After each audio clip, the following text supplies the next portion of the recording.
జిల్లాలో ఈ నెల 9న కూడా అయితే బీసీ రాజకీయ చైతన్య సదస్సు ఏర్పాటు చేస్తుందని చెప్పుకోవచ్చు. దీనికి అయితే ఎమ్మెల్సీ తీర్మాన మల్లన్న కూడా హాజరవుతున్నారు. ఇదే అంశం పైన కొంతమంది బీసీ సంఘ నాయకులు కూడా ఉన్నారు. వారిని అడిగే ప్రయత్నం చేద్దాం. అలా చెప్పండి అన్న, ఎందుకోసం బీసీ రాజకీయ చైతన్య సదస్సు ఏర్పాటు చేస్తున్నాం? ఈరోజు తెలంగాణ రాష్ట్రంలో తెలంగాణ రావడానికి కానీ తర్వాత తెలంగాణ వచ్చిన తర్వాత ఉన్న ప్రభుత్వం బీసీల మీద అన్యాయం చేసిన దానికి పోరాటం చేసి మన ప్రశ్నించే గొంతుగా తీర్మాన మల్లన్న గారు ముందుకొచ్చి ఎంతో పోరాడి చేస్తే ఇప్పుడు ఆయననే బహిష్కరించారు ఇప్పుడు కాంగ్రెస్ పార్టీ నుంచి. ఇలాగే తెలంగాణలో ఉన్న బీసీల పైన అణచివేత చాలా ఉంది. దాన్ని కట్టడి చేయడానికి రాజ్యాధికారం ముఖ్యం మనకు. కాబట్టి తీర్మాన మల్లన్న గారి ఆధ్వర్యంలో ఈ నెల 9వ తారీఖు నాడు క్రౌన్ గార్డెన్ ఫంక్షన్ హాల్లో మనం ముదిరాజుల రాజకీయ చైతన్య సదస్సు ఏర్పాటు చేయడం జరిగింది. దీనికి అందరూ కూడా బీసీ రాజకీయ చైతన్య సదస్సు అన్ని కుల సంఘాలు కూడా దీనికి పాల్గొనాలి. పెద్ద ఎత్తున బీసీల సత్తా ఏందో చూపించాలని పార్టీలకు అతీతంగా మేము కోరుకుంటున్నాము.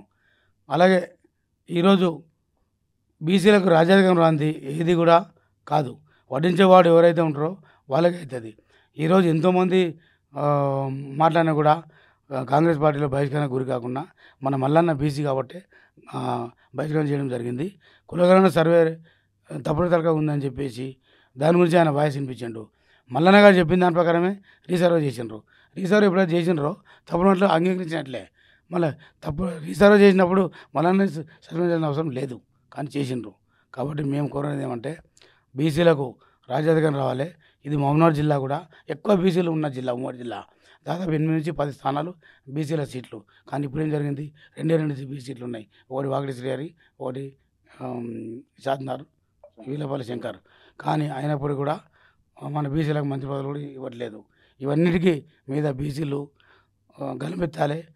పార్టీలకు అతీతంగా బీసీ ఉద్యమానికి మల్లన్న గారికి సపోర్ట్ చేయాలి. చాలా పెద్ద ఎత్తున అధిక సంఖ్యలో బీసీ ప్రజలందరూ కూడా పాల్గొనాలని కోరుకుంటున్నాం. మీరు చెప్పండి, అయితే ఈ నెల 9న కూడా బీసీ రాజకీయ చైతన్య సదస్సు కూడా ఏర్పాటు చేస్తానని తెలుస్తుంది. అయితే తీర్మాన మల్లన్న బీసీ పైన గలమెత్తడానికి ఆయన పార్టీ నుంచి సస్పెండ్ అయింది. మొదటిసారిగా ఈ పార్టీ సస్పెండ్ చేసిన మొదటిసారిగా ఈ జిల్లాకు వస్తున్నాడు. దీని మీద ఏం చెప్తారు? అయితే యాక్చువల్గా మన బీసీలకు అధిక సంఖ్యలో ఉన్న బీసీలకు అడుగడుగున అన్యాయం జరుగుతూనే ఉంది. సో అటువంటి బీసీల కోసం ఈరోజు ఒక వ్యక్తి శక్తిగా మరి ఈరోజు బీసీల తరఫున మాట్లాడుతుండు, ఉద్యమిస్తున్నాడు. కాబట్టి అట్లాంటి తీర్మాన మల్లన్నకు మనం అండగా నిలవాల్సిన ప్రతి బీసీగా పుట్టిన ప్రతి బిడ్డ కూడా ఈరోజు మన తీర్మాన మల్లన్నకు అండగా నిలబడాలి.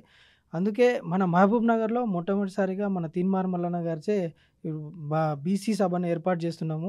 కాబట్టి తీర్మాన మల్లన్న గారి అధ్యక్షన బీసీ సభ జరుగుతుంది. కాబట్టి అన్ని కుల సంఘ నాయకులు ప్రతి ఒక్కరూ ఈ సభకు హాజరు కావాలని చెప్పి మేము విజ్ఞప్తి చేస్తున్నాం. ఇంకో విషయం ఏంటంటే రీసెంట్గా మన తీర్మాన మల్లన్న గారిని కూడా బీసీల కోసం మాట్లాడిందనే ఒకే ఒక ఉద్దేశంతో కాంగ్రెస్ పార్టీ బీసీ కులగన తప్పుగా ఉందని చెప్పి మల్లన్న గారు పత్తులు చించేసినందుకు ఆయనను సస్పెండ్ చేయడం జరిగింది. అంటే ఎంత అన్యాయమో చూడండి, బీసీలను అడుగడుగునా అవమానపరుస్తూనే ఉన్నారు. కాబట్టి ఈ కాంగ్రెస్ ప్రభుత్వము బీసీలను అవమానపరచడాన్ని ఒకసారి బీసీలు ఆలోచించి భారీ ఎత్తున మనకు ఆత్మగౌరవాన్ని కాపాడుకోవడానికి ఈరోజు మనం మార్చి 9న జరిగే ఒక క్రౌన్ గార్డెన్ ఫంక్షన్ హాల్లో జరిగే సభకి ప్రతి బీసీ బిడ్డ కూడా రావాలని చెప్పి మేము మా తీర్మాన మల్లన్న టీం నుంచి విజ్ఞప్తి చేస్తున్నాం. అన్ని కుల సంఘాలు కూడా ఈరోజు హాజరై మన ఆత్మగౌరవాన్ని, మన బీసీల సత్తా చాటాలి మహబూబ్ నగర్లో అని చెప్పి మేము విజ్ఞప్తి చేస్తున్నాం. రైట్. ఉత్తమిన కూడా ఈ నెల 9న జరిగే మహబూబ్ నగర్లో అయితే బీసీ రాజకీయ చైతన్య సభను విజయవంతం చేయాలని చెప్పి కూడా బీసీ సంఘాలు డిమాండ్ చేస్తున్నాయి. అయితే కాంగ్రెస్ పార్టీ బీసీ కులగణ పైన కూడా తప్పులు తడుకున్న నేపథ్యంలో కూడా ఎమ్మెల్సీగా ఉన్నటువంటి కాంగ్రెస్ పార్టీని లో ఉన్నటువంటి తీర్మాన మల్లన్న కూడా సస్పెండ్ చేయడం అన్యాయకరం అని చెప్పుకొస్తున్నారు. ఏదైనా బీసీల కోసం పోరాడే వ్యక్తి కోసం కలిసికట్టుగా పనిచేయాలని చెప్పి కూడా వారు తెలియజేసిన పరిస్థితి కనిపిస్తుంది. ప్రపంచంలో ఏ మూల ఏ క్షణం ఏం జరుగుతుందో వేగంగా తెలుసుకోవడానికి తొలి వెలుగు వాట్సాప్ ఛానల్ని ఫాలో చేయండి.